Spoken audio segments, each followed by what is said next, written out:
I said we should do an expansion of the game that adds new stuff. And Microsoft, who published it, said, "Oh, that's terrible. No one ever buys expansions." And I said, we should do it. Welcome to the Gopherwood Lounge. I am DJ Butler, senior editor of Arc Press. And before we jump into today's episode, I want to invite you to like the video and hit the notification bell and subscribe to the channel and reshare on social media, etc. Let me introduce our guest today, and actually, I've got gifts for you. Oh, excited to be here in the studio with Sandy Petersen and Matt Bockholt. Matt has just had a birthday. I think he's turned 15, and to celebrate, he has published his novel Bloom. Correct. Which is a young adult-ish fantasy. Correct. I call it a paranormal romantic drama, I guess, with some mythological elements.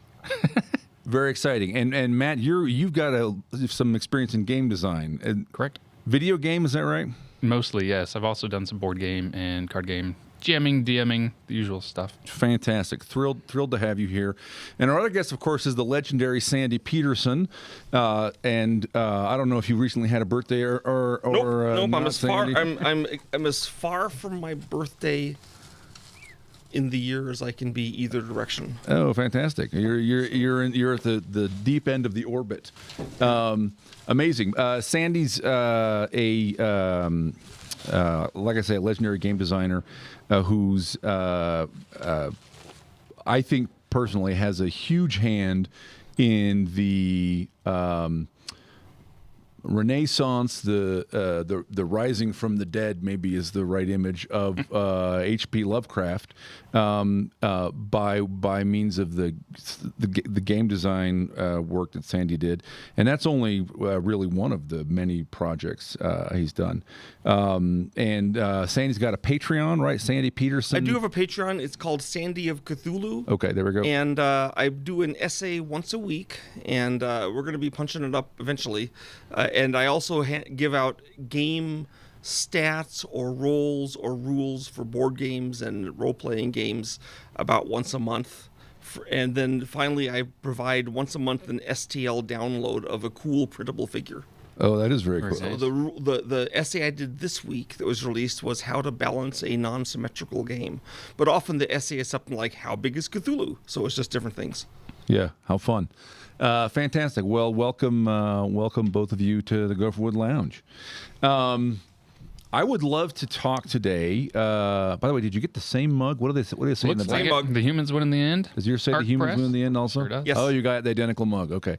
I forget what the other two are. This goes directly against the plot of the story of the Call of Cthulhu, in which the humans do not win in the end. That's perfect. So let's take that and let's talk about H.P. Lovecraft and how you got into him everything. Here is my lengthy description. So I'm 8 years old. We're living in a part of town which your viewers won't know, but you will, which is just south of, just west of Oak Hills. Okay, yeah. And it's very close to where I live now. Yeah, and my dad, knowing he was planning to build a house to move into soon, put all his science fiction books in big boxes in the basement. I just got old enough to be interested in reading his old books. Okay, Yeah. so I would go into his secret room and open up these boxes and look for cool things to read. And I was 8, so I wanted short things. You know, I'm not going to read a whole novel. Though I did get into Edgar Rice Burroughs quite a bit. So I Those find are thin novels, though, right? Those are classic, they're not the big fat 50,000 ones. You know, words I'm not going to read some lengthy Karamazov or trilogy. You know, something. Yeah. But well, he didn't have that. He was a science fiction guy from Awesome. way back Good for when. him. But yeah, some fantasy. They didn't distinguish everything as clearly then. So he had fantasy and he had the magazine. Anyway, so I find this book from 1942 called The Dunwich Horror and Others. And I was a nerdy, obnoxious kid, the kind that's kind of precocious and reads a lot and, you know, no one likes. I mean, I had friends, obviously. But, and I'd read Poe. No. Okay, so I got this book and I said, I'll try this. So I looked for the shortest story in the book and I read it. And it was Pickman's Model. Okay. And it blew me away. Never read anything like that before. And then I read The Outsider, which is also really short, which is why I picked it, which was completely different in tone and also blew me away. And then I actually ended up reading the whole book. Okay, and I was super impressed. Never read anything like it. So I was a Lovecraft fan at the age of 8 or 9. Then I lose the book somehow, and I don't get it again until I'm 12. And I kept looking for stuff with this author Lovecraft and couldn't find anything. No. Very rarely I get a book that had like one story in it, you know. And when I was 12, a friend that I hadn't seen for a while showed up and said, "Oh, Sandy, you loaned me this book 3 years ago. Here it is back." So I had it back. And then when I turned 14, I found out that the BYU library, the local college, had first edition Arkham House books of Lovecraft, and I could check them out with a library card. So I checked them out for a couple years, and then they found out that first edition Arkham House Lovecraft books are valuable, so they locked them up so teenagers couldn't get them. Okay, and which I guess made sense. So I was sad, and I go on my dad took me on a trip to New York. He had to do a medical thing and a medical convention or something, so I was kind of left to my own devices. So I went wandering around New York on my own, and I wander into this bookstore, and lo and behold, Ballantine had just come out with their paperback editions of Lovecraft. Finally, I could own my own Lovecraft besides this one thin book. By the way, the book that I found, the 1942 book, The Dunwich Horror and Others, it was an armed services edition. It was made by the U.S. government to send to soldiers abroad. And I don't know how it helped them fight Japs and Nazis, but, you know, I was glad they got that kind of thing. So anyway, I got my dad to help me pay for these books. And then I spent this awesome 2 weeks in New York in a windowless hotel room reading Lovecraft. And from then on, I always had Lovecraft around. Now, up until 1980, every single person I knew who had heard about Lovecraft had heard about him because I had told them. Okay, nobody. That's right? awesome. I knew there was people out in the world that had heard of him because I'd see occasional references. I'd seen a couple of movies, usually really bad ones, but they had a Lovecraft thing in them, you know. And so that was cool. But in 1974, the first year it was published, I started playing Dungeons & Dragons. I always played tabletop board games. And as of 1979, my friend got me to write to a company called Chaosium. And eventually I started talking about, I published a couple little game things with him. And notably the first appearance of Lovecraft in gaming, which was a book called The Gateway Bestiary, and it had monsters for use in the role-playing game RuneQuest, and one of the sections had Lovecraft monsters. So that was the first Lovecraft appearance. Very cool. So this is before because TSR put out in the first... That's later. Must have been in the 80s or something. Deities and early Demigods. They had Lovecraft. Yeah, that's a whole different story. Yeah. So anyway, I find out that from Greg that Chaosium is going to do a game of Lovecraft set in basically modern times, and I was like, wow, I'd like to. Any way I can help? Can I read the? You know, I just like wanted to horn in on that, and his response was, why don't you just do the whole thing? Turned out they weren't that happy with what the other guy was doing and its progress, and I loved Lovecraft. And Chaosium was really smart. They didn't respect Lovecraft because like no one did back then. They all thought he was a hack 30s writer. But they were smart enough to know that that if they did it, they would be all snarky and make it do a bad job. Yeah. Which, like Hollywood, for example, when they snark out, like in Batman and Robin or Superman 3, they just snark. No one can really like superheroes. We'll just do this bogus job. It's ironic. Yeah, it's ironic, yeah. So, but Chaosium was smart and said, Sandy will do it. He loves Lovecraft. We won't tell him we think he's a hack. And also Sandy's never missed a deadline. That was important. So I got to do Call of Cthulhu. So how old are you at this point? You're in your early 20s? 25. 25. So mid-20s. That's amazing. And I was going to BYU. I was in my final year of BYU, and I spent a year writing Lovecraft on Call of Cthulhu on a typewriter. Yeah. Then it comes out, and I thought it was going to be this obscure cult game that a few people would like. Yeah. Okay, but they'd be guys that like Lovecraft like me, so that'd be cool. And instead, it's like one of the most famous role-playing games of all time. Not one of the most played, but if you've played any other game, if you've heard of anything besides D&D and Pathfinder, you've heard of Call of Cthulhu. Well, it was the second inductee to the Tabletop Role-Playing Game Hall of Fame, right? Like the first was D&D. Yeah. And this might have been like 2 or 3 years ago. I'm in the Gaming Hall of Fame probably because of Call of Cthulhu. and it got an award for best game design. Yeah. That's the I have 2 awards for best game design, role-playing game design, Yeah. for Call of Cthulhu and for Ghostbusters. Oh, yeah. Of all things, yeah. Oh, fun. Yeah, I had me do the Was Ghostbusters. that West game. End Games? Ghostbusters? Yeah, yes, but they had me design it for them. So I mean, I've personally seen Spanish and It's Italian yeah, translations. It's I in know Polish, it's huge in Japan. Polish, it's in Russian, it's in Japanese. It's the number 1 role-playing game in Japan. It's I don't know if it's the number 1 game in Spain, but it's bigger than D&D. Yeah. They have a native role-playing game that might be bigger. Yeah. Anyway, in the early 2000s, I went to a Lovecraft film festival, and they were handing out an award, which is a little statue of Lovecraft for, I guess, greatness in Lovecraftiana. And they gave me it, and they said I got the second one. Stuart Gordon got the first. Okay, for doing Reanimator and From Beyond, but I hadn't been there the previous year, so maybe I would have got it if I had gone. But they said the reason Lovecraft is famous today is because in 1980 the game Call of Cthulhu comes out and starts going through the tabletop gaming community. Then 1983 or 4, I forget exactly when, Reanimator comes out and starts going through the film nerds.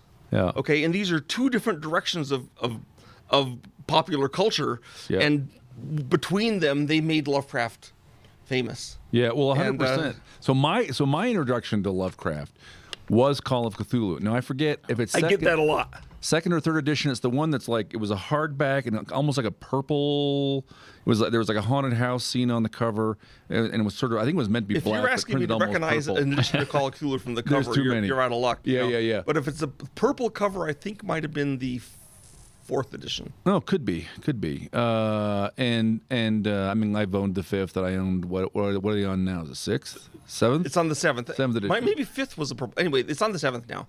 Yeah. And they completely revamped the system.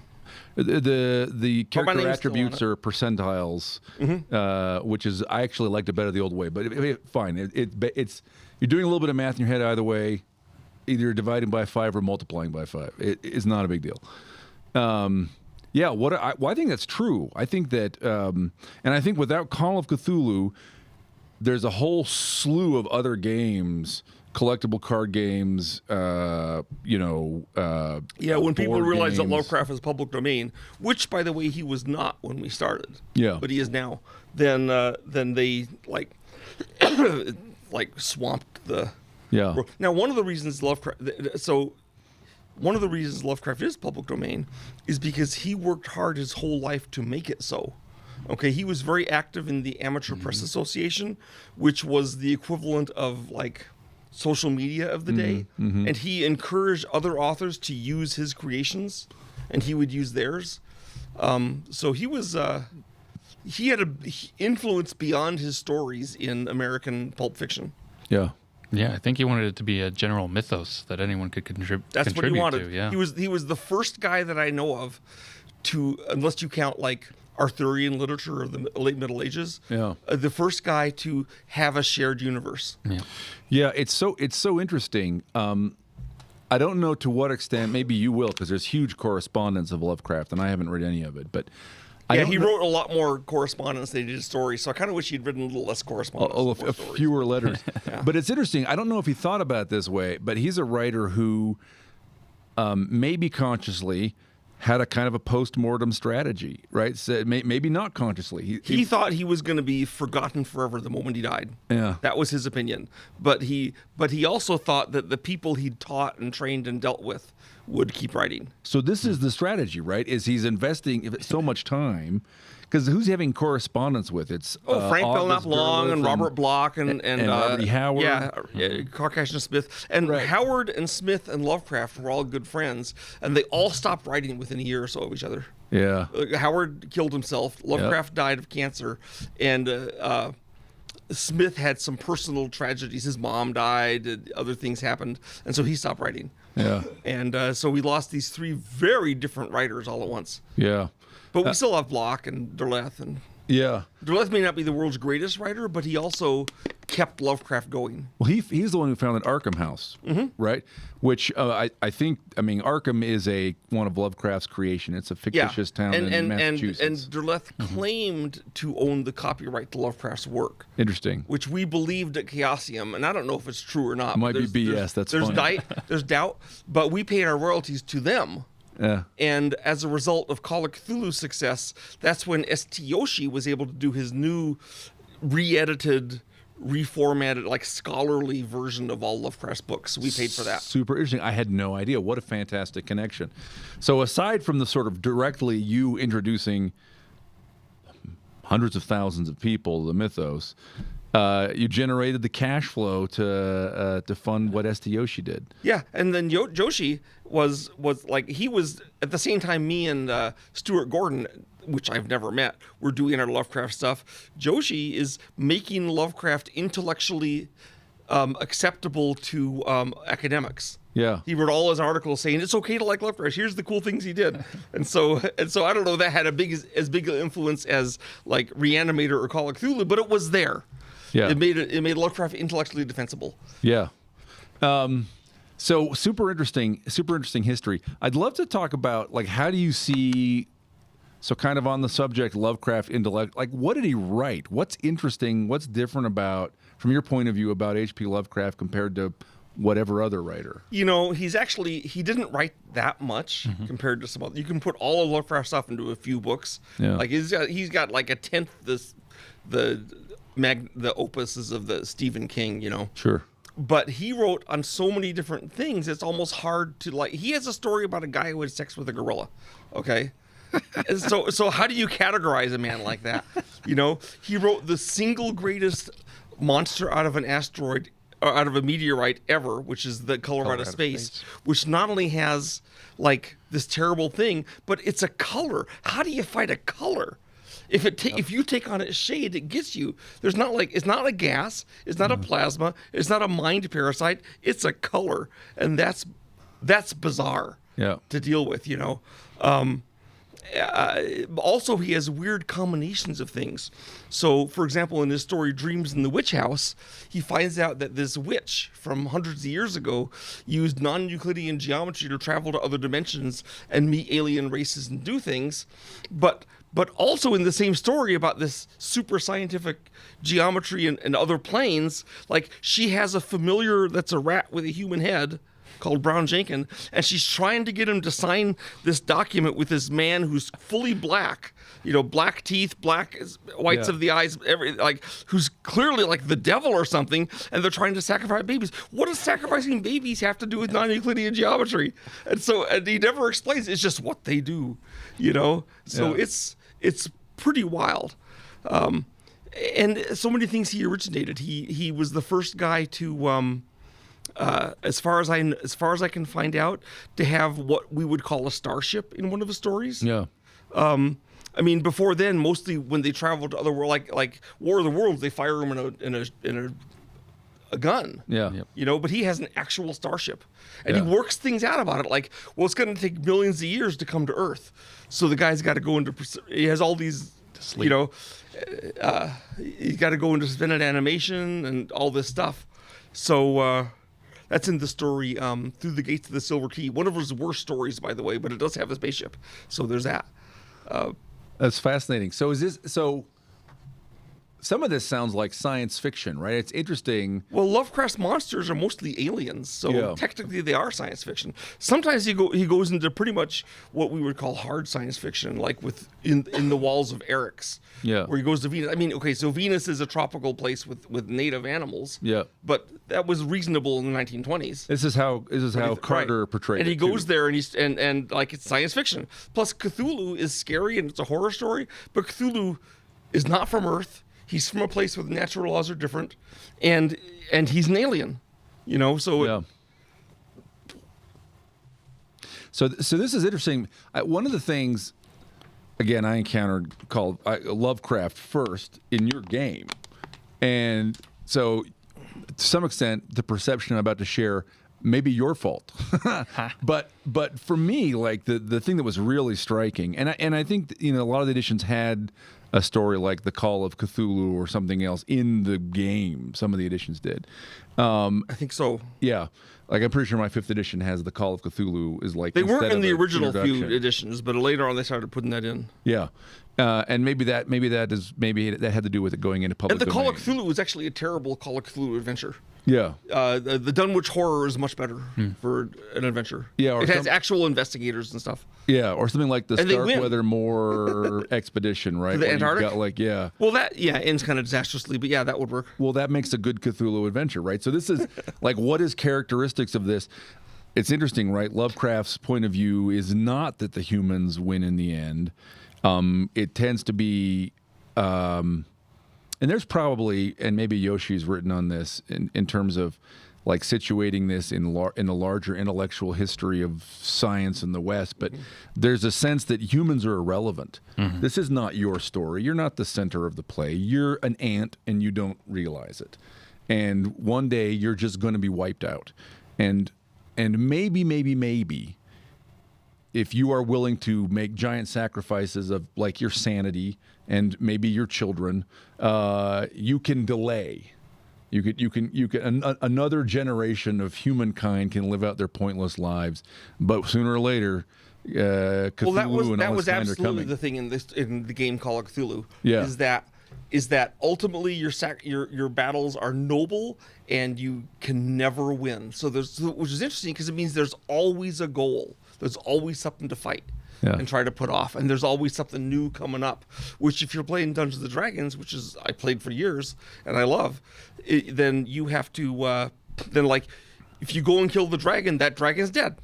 Right. Or if you become king of a nation, you're now king. Maybe your campaign's over now because you're king.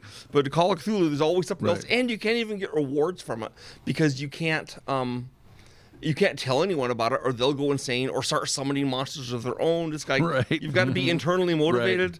And but what happened really, and I didn't even consciously realize at the time, but I was making Lovecraft.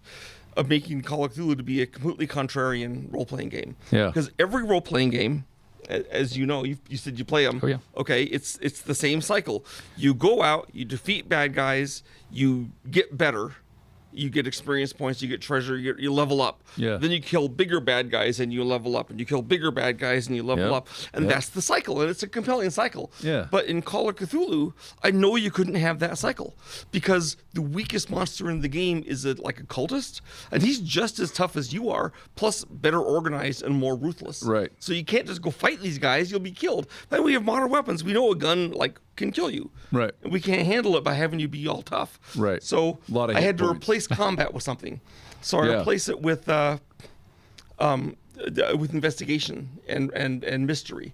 Yeah. And then I put in the sanity system, and this made it that your guys actually got worse over time. I mean, the big treasure you get in a Call of Cthulhu game is a moldy old book that drives you nuts looking at the picture. It's written in Greek. Yeah, or if you're lucky. Yeah. But yeah, so everything had to be contrarian and be completely different from the regular gaming experience. I think that's part of what made it appealing, especially early on when no one knew about Lovecraft. It was that if you wanted to play a game with the regular cycle where you kill and get better and fight and get better and fight and get better, you can play literally any role-playing game and get that experience. Yeah. But if you wanted something that wasn't that, Call of Cthulhu was the only one. Yeah. And later on, when other people started making horror games, they went back, they fixed Call of Cthulhu's problems by going back to the old system. So if we played chill, it's like kill a monster, get better, kill a monster, get better. And it's like, you may as well play D&D. Right. Because it's that same cycle. Yeah. Hi, I'm DJ Butler, senior editor of Arc Press. How would you like to win $10,000? I want to talk to you briefly about the Arc Prize. The Arc Prize is a novel writing contest in 2025. The first thing you need to know is that the theme of the contest is America 2076. That is, of course, the 300th birthday of America, measuring from the signing of the Declaration of Independence. Our plan is to publish the winner on July 4th, 2026, which is to say on the 250th birthday. So your winning novel on America's 250th birthday will be published talking about America at 300. Now, does that date 2076 mean that you have to write some kind of near-term science fiction novel? Absolutely not. You can interpret the theme America 2076 any way you want. Formally, we're launching the prize on March 8, 2025, which is, as we all know, all we writers and editors know, National Proofreading Day. And don't we appreciate those people? And the contest will run for 7 months, 7 full NaNoWriMos to end on National Taco Day, which, as we all know, is October 7th, 2025. Now, let me tease you a little bit more. I said up front you could win $10,000. Actually, the prize is a publishing contract with Arc Press with a $10,000 advance. So if the book does well, you might make more than $10,000 over time. There's more information and will be more information on our website. Information about the contest, information about how to write a proposal, the widget for submitting these materials on our website, which is www.arc.press. That's all from me. I look forward to hearing from you, and good luck. That's super interesting. Yeah, so in Call of Cthulhu, you have your sort of scouts and whatever, but you needed to have a professor or a librarian or a lawyer who chose Greek and Latin as his personal skills to start reading these, the old diary. Yeah, some guy that has a skill in reading Chinese is actually useful sometimes. Right, the Unausprechlichen Kulten. And but that guy becomes, as he becomes powerful, he becomes also very, very fragile. Well, until eventually he becomes a villain. To the end. And that's the risk, is when he goes, he doesn't die. Oh, yeah. He becomes a villain, and all of a sudden he's a really powerful villain, because no longer is sanity a point of fragility. It doesn't matter. And all that stuff he's learned, he's now turned against. Now he no longer has, it's not a problem to cast spells because he has no sanity left to lose. Right. It doesn't It's not matter. a problem to read more books. And that's what makes the cultists, again, at least the cult leaders, more dangerous. Right. And that's part of the fun. But another part of the fun is that I noticed even early on is that if you're doing the sort of testosterone, which I like too, of like, let's kill the dragon and get better. Sure. It's not entirely a boys' club, but boys like it more. Sure. Okay. But scary stories and investigation, women like that just as much as guys. So one side effect of Call of Cthulhu is that in a Call of Cthulhu game, you usually see more women show up than in a D&D game, where it's like 90% of the guys are dudes, and their wives or girlfriends show up because like their boyfriend wants them to. Yeah. Occasionally there's one that actually likes it. Yeah. But in Call of Cthulhu, it was like 25-30% were female, and it probably would have been more, except that D&D is the great filter. Before you are allowed to play Call of Cthulhu, you must first pass through D&D. Sure, yeah. That gets allowed now. And I know that I have a scientific test for this. Yeah. And it's Japan. Because in Japan, D&D never took off because it's Western knights and dragons, and it's like they like it okay, but it doesn't resonate with them. But Call of Cthulhu became a hit in Japan. It's the #1 role-playing game. And 70% of the players are women. Super interesting. And it doesn't just do well in Japan. I know usually doing well in Japan is a code word for does sucky everywhere else, right? But it actually does. It does okay every place too, but it does really well in Japan, to the point that more copies of the game are sold in Japan than the rest of the world combined. And it's in like a dozen or more languages, but Japan really likes it. So that means the average player of my game is an 18 to 35-year-old Japanese woman. That's fantastic. So I actually got to go to Japan for a convention, and there was all these Japanese ladies in their 20s and 30s selling their little pamphlet of Call of Cthulhu adventure with an anime figure on the front. Nice. And that's awesome. It's all open. It's open game license there. Right. Whatever Japan has the equivalent. And I tried really hard to make my wife jealous, but I completely failed. She just laughed at me. That's very funny. So that's a very interesting move by the Japanese publisher, is to sort of create an open license and say, hey, make your, because a lot of people will say, oh, I love this idea. I don't really kind of resonate with the Miskatonic River so much, but I can set this in among the Ainu, or I can put this in do whatever you want, Yokohama, you know? right? Exactly, I write my own story on Mount Fuji. Well, also, a Call of Cthulhu story is a little harder to write than a D&D story, because D&D doesn't have to be, but it can be driven by mostly combat Yep. and a few other encounters. Yeah. I mean, heck, Just traps. Heck, when I was starting out, we just did big dungeons, and you go into Right. a Dungeon dungeon, after you know? dungeon. You can't do that in Call of Cthulhu. You got to have an actual mystery with things to uncover and ways to uncover them. So the big issue with Call of Cthulhu is you got to have adventures. And of course, the game master can write his own, but sometimes it's nice to have one on hand. And this is something that I've never been able to take advantage of, because since I'm the designer of the game, when I go in to play Call of Cthulhu, they're like offended if I play a published game. funny. Even if I wrote it, you know, they're like, "Oh no, you have to do something unique because you're the guy." So I don't get to use that, You're the but I know man. other people love it, and they love it to the point that Chaosium tells me that they sell way more copies of the adventures than makes logical sense. Yeah. Because but basically they know they're not selling them just to the masters. game master. They're selling it to Right. people who buy them and have told them they just do it to read them like a story. Yeah. So this So is it's literally a new type of. It's like reading a movie script. You Yeah. know. This is super interesting, because this is one of the sort of challenging dynamics if you're a game publisher, right? Everybody at the gaming table, your 5 or your 12 players, everybody can maybe buy the player's handbook or the rule book, right? But But they don't have to. they don't have to, especially now if you buy the book and get a PDF, and people are, sharing PDFs, whether they should or not. And but when you publish a scenario, in most games, most of the time, people aren't buying them. So the economics are different, right? Because you're going to sell to the game masters mostly. Well, we found with Call of Cthulhu that we sold about 30% as many copies of a adventure as we did of the core game. Interesting. And is that a relatively high compared to? I have no idea what it is for other companies. Yeah. But it would seem high to us because adventures are super cheap to make compared to the whole game. Right. And so, and the thing is, but then you say 30%, well, that sounds like a lot less. Well, no, if you have like 50 expansions over time and they're each selling a third as much, Yeah. they're outselling the core game Yeah. like Many times 20 over, to yeah. 1, Yeah. you know? Yeah. And I carried this over when I started working in video games. As you guys may know that I did video games too. In fact, I guess my big claim to fame is first I made a name in role-playing games with Call of Cthulhu and I guess Ghostbusters a little bit, mostly Call of Cthulhu. And then I went to the video game world where I worked on the first Civilization, Doom, Age of Empires series. So I made a mark in computer games, and then from there, I'm now back doing tabletop board games with a game called Cthulhu Wars, which is kind of a cult game, Planet Yep. Apocalypse. So I've kind of made a mark in 3 very different aspects of gaming. But when I went to Ensemble Studios doing the Age of Empires series, which is a real-time strategy game, I suggested, based on my experience with Call of Cthulhu, I said we should do an expansion of the game that adds new stuff. And Microsoft, who published it, said, "Oh, that's terrible. No one ever buys expansions." And I said, "We should do it." I got 3 guys on my team because they'd taken everyone else away to work on Age 2. I said, "This is enough guys to do my expansion.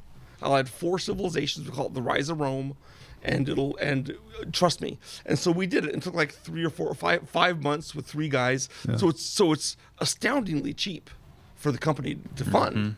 And then we do Rise of Rome, and it sold about 30% as much as the core game. Right?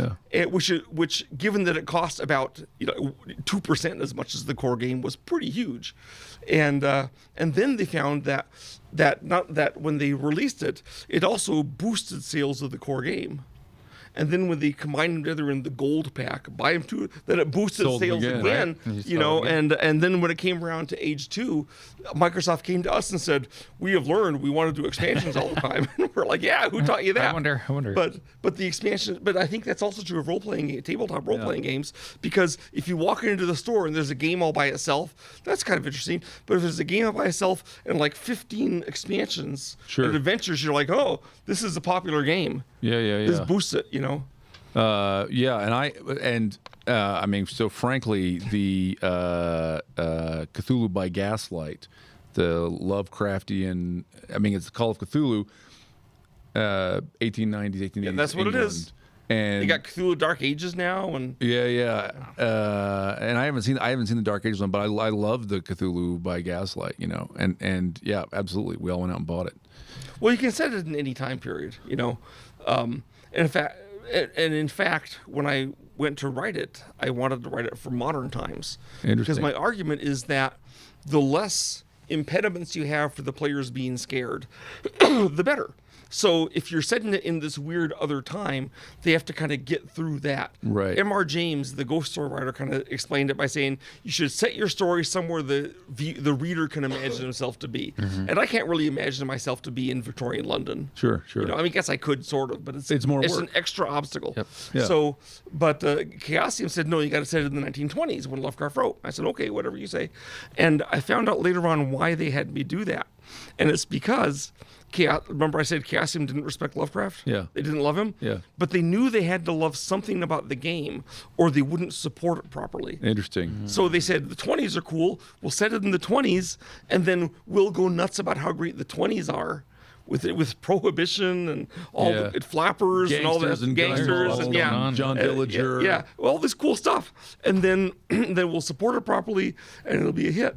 But of course, Lovecraft wasn't writing in the 20s. Right. He was writing cutting edge stuff because he had aircraft exploration of the Antarctic. He had submarines. He had ultraviolet light. He had the discovery of Pluto. He was doing the most advanced. Right. Advanced, like he would have had stuff now with the Hadron Super Collider, right? Right. So he did not think he was writing quaint Yeah. 20s stuff. Period fiction. But I didn't care because the 20s had because the 20s had what I needed in the 80s, at least, in that they have phones, they have guns, and they have cars. So they have everything I need to reflect the modern world. Maybe a little slower, but Yeah. they can do modern stuff. I don't have to have a flapper dance Yeah. contest. Yeah. Or something to do Lovecraft, right?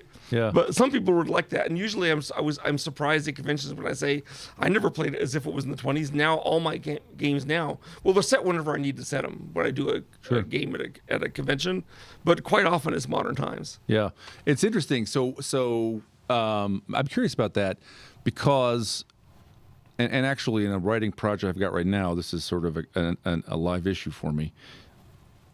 Some kinds of stories run into a challenge when every one of your characters has a sort of ubiquitous portable computer, right?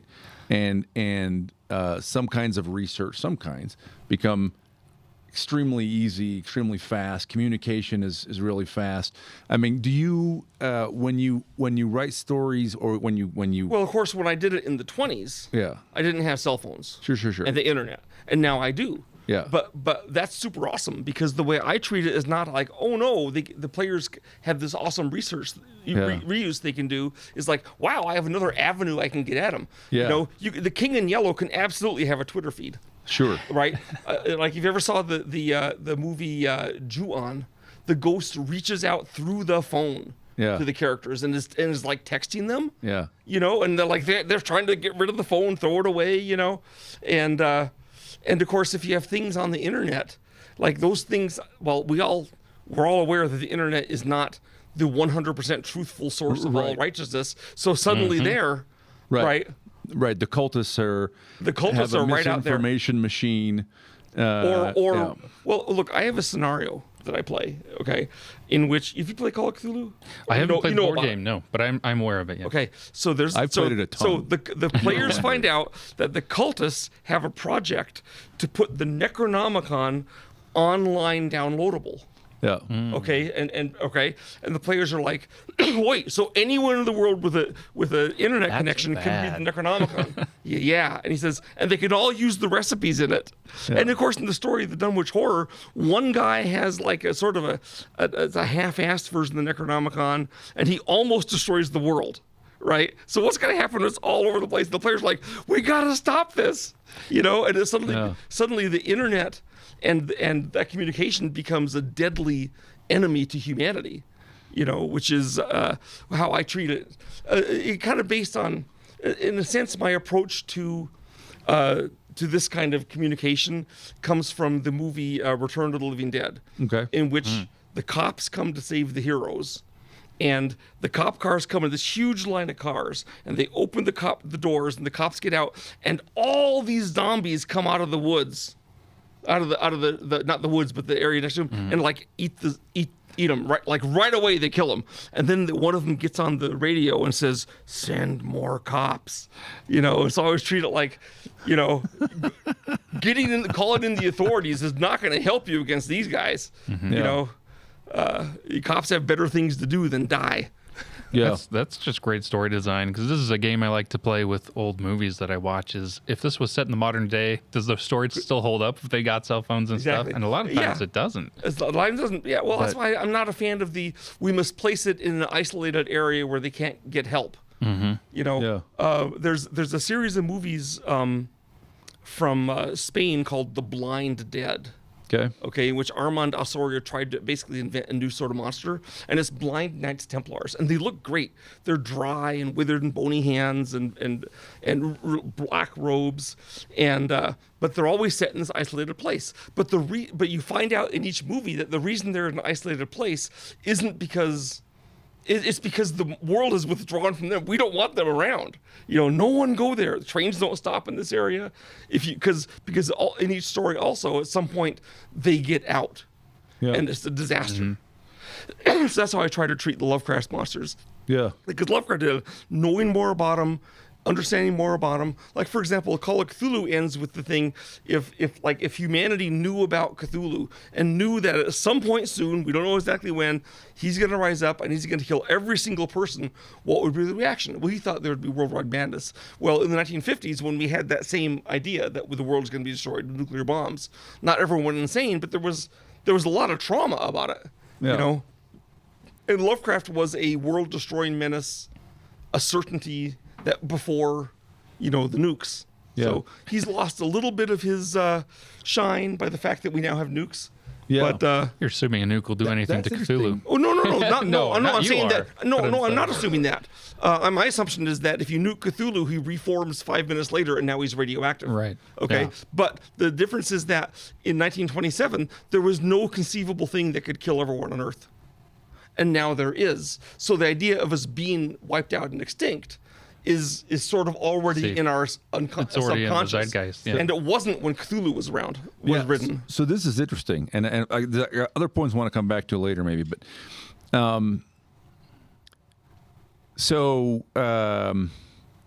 perhaps this relates to the following phenomenon, okay, that I've observed.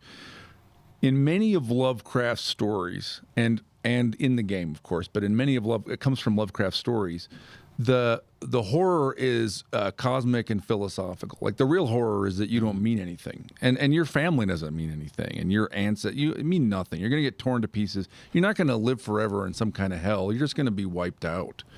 And so it's this sort of horror of the cosmic void. There's nothing there. But now we can buy like plush Cthulhus. Yep. Right? So there's all kinds of kits. They're so cute. So, you're right. So somehow, every time my wife sees one in a store, she's like, "Look, Sandy, that's there because of your game," and it's a fair cop, That is correct. So, but somehow, right? Our culture has, and maybe this, I don't know whether to see this as optimistic or pessimistic. Somehow, our culture has kind of taken this particular image of like just nihilism and dread, right? I mean, I suspect that Lovecraft believed that life was meaningless, and I suspect on some level he also was a hardcore feared it. atheist, right? Yeah, a hardcore scientific atheist. So yeah, he didn't think there was any meaning. And yet, some people have adopted his stories and his characters in a cute, cuddly form, right? Well, like, how did that happen? There's another aspect to Lovecraft stories, okay, which is the gnosis, okay? Which is your regular horror story. The way it worked and the way it always worked was that you're living in the regular, normal, sane world. And then there's some kind of intrusion. There's a ghost, or there's a serial killer, or there's a hostage situation, or there's a monster, or something that intrudes into your world. And then it does something horrible. And at the end of the story, you're back in the regular world. Maybe you're dead, but the regular world returns. Okay? Yeah, right. But Lovecraft stories have a completely different thing going underneath, which is that you start out in the regular world, and then there's the intrusion, and then you find out that your regular world was all a lie.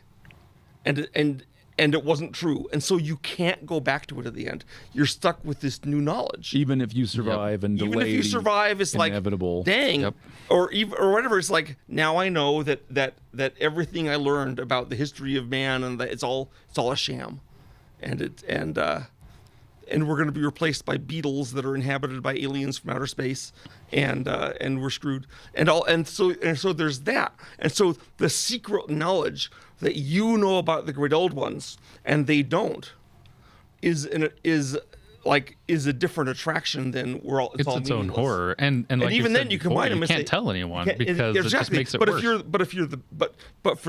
you're a guy buying the Cthulhu plushie, you're like, haha, I'm in on it. I'm part of the cult. And this is how guys introduce them to me, like, oh, fellow cultists, they love that kind of thing, being Super part of the cult. They don't come to me and say, oh, all life is meaningless. They go, I know about the King in Yellow, and I'm not going to say the H word because I might summon them, and they love knowing this kind of thing, Yeah. So that's the other half of it. It's the secret knowledge that you're part of. That's super interesting, and this is also sort of an. I mean, in the game, this is a kind of an inversion or a difference from the standard role playing pattern, right? Like you're in a sense your world loses meaning. Well, yeah, but you're also finding out stuff. You're understanding more things, and that fits with the whole mystery aspect. Yeah. Oh, now I understand that this, and even if it's on a smaller level, I understand that this whole university system set up here is actually run by fungus monsters from outer space. Yeah. So now what do I do? Yeah.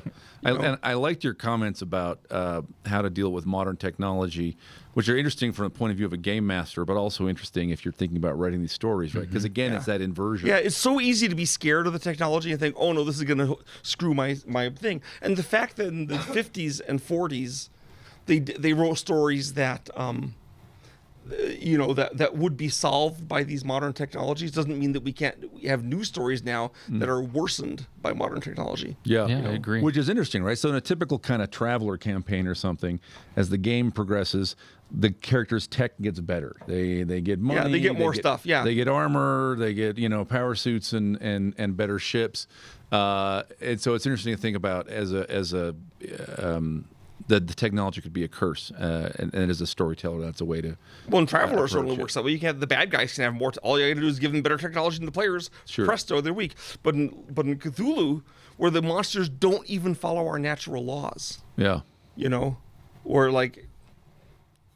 They warp geometry around you so that cracks in the wall open up and a monster comes through, or the monster's a color. How do you fight a color? You can't shoot a color. Yeah. And to combine with that, there's the recent discovery in England where they found a way to make a new color. And the way it works is they have a device, they put it on your eye, and it only stimulates one type of cone. Because normally every light you see, all three types of cones are stimulated, so it modifies it. This only stimulates one. It's kind of a bluish green, they say, but it's, no one's ever seen it before because you can't normally see only with one type of cone. So it's like, so of course immediately online people are showing big pictures of Lovecraft and like, hey, it's here, color out of space, but there's a new color. How cool is that? Although it's interesting that it's bluish green because of course in all the movies they make it be lavender. Yeah. Yeah, that's purple's more scary. That's funny. You made this comment about the gender popularity, and I want to share a little story with you, which sort of I think corroborates it from a different angle. This spring, I was at a convention and had a conversation with a publisher who publishes an indie publisher who publishes fiction and an awful lot of lit RPG. Mm-hmm. Now, I don't know if you know the lit RPG genre. Nope. It's novels, but your protagonist is consciously aware he is a character in a game, and so you have the adventure, and then you spend experience like Dream points. Park or a game like System. So but consciously of the game system. Mm-hmm. So like at the end of the chapter, the character has earned 25 experience points. He increases his strength and powers up his axe, and then you get the character sheet of him powered up, and then you go on. And this sells. So not choose your own adventure, because they did that. Not choose your own adventure. A novel that you read straight through, but like the character you're following is a game character, and you watch the character sheet develop. Mm-hmm. So this is sort of my reaction is like, interesting. So had a great conversation with the publisher about who their audience was, who's reading these books. And he said they're men, overwhelmingly. And it's men who have, who feel like, look, the real world is complicated and kind of makes promises that it doesn't keep. What I want is a story where the guy does the right thing and he gets the reward he was promised. He succeeds in the task. He gets the experience points. He level ups. It's predictable. It's honest. It's fair. There's right? rules to the universe. Yeah, but it's that idea of, do the task, get the reward, progress. Mm-hmm. Do the task, get the reward, progress. And it's interesting to me that's a genre that I think is read almost exclusively by men. And that feels to me like that is sort of at least adjacent to or parallel to this kind of basic role-playing dynamic you're talking about, right? Where, hey, I go in the dungeon. If I'm clever enough so that I can overcome the traps and I don't get killed by the Lich King, I'm going to level up. And I know exactly what's going to happen when I'm a level 6 ranger. I'm going to gain the ability to whatever, right? Anyway, I just thought that was an interesting, what you're talking about, hey, Call of Cthulhu, because it doesn't have that sort of testosterone-y, adventure, predictable reward kind of cycle, has a wider gender appeal, which it also happened with the advent of J-horror with The Ring. Yeah. Because horror for a long time, starting in the 80s, there was boobs and there was blood and it was scary, and a lot of girls were like dragged by their boyfriend, rolling their eyes, and then The Ring comes out and there's no boobs and there's no gore and it's super scary, and women flocked in droves to see it, so it essentially doubled its viewership over a regular movie. And then movie makers said, oh, we can do a movie that women like as well as men, and so you get more in that sort of genre coming along. Yeah, and there you movies in that regard like Hereditary, and if you've seen that by any chance, or Atarados, and there are movies that are scary. They don't need to do the things they were doing in the 80s. Not that I mind the things in the 80s. I love those movies. Sure, but you have a wider viewership for your movies. Yeah. Yeah. Super interesting. Well, what have we not said about Lovecraft that we ought to talk about, or what have we not said about your experience and interpretation of Lovecraft? What should we not leave our viewers without touching on? You know what? We can go on forever talking about Lovecraft. So I think we've been wasting their time for an hour. So I think I'm good. If you want to know more about Lovecraft, you are welcome to check out my Sandy of Cthulhu Patreon. It's not very expensive. Yep, please do. And I know people are wondering about my comment about how big is Cthulhu.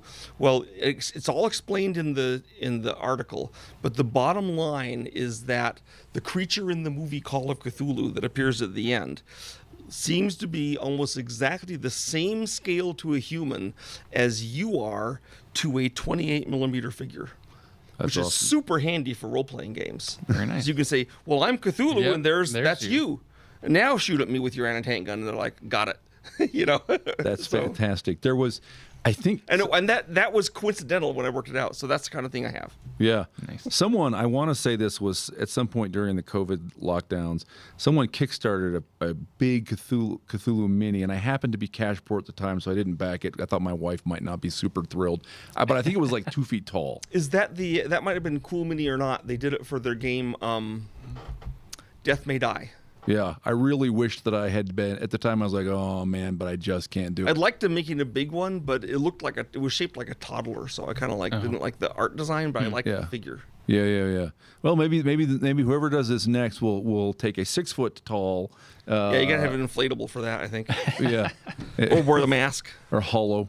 You could just do a bust, so you can set the bust on the table. Any big plastic figure was hollow. Yeah. Because they can't. The insides don't harden, and there's liquid in them that flushes around. Yeah. You don't hear it because it dries up a little bit on the edges, but it's cool. Just fun fact about PVC miniatures made in China. Fun trivia from a game publisher.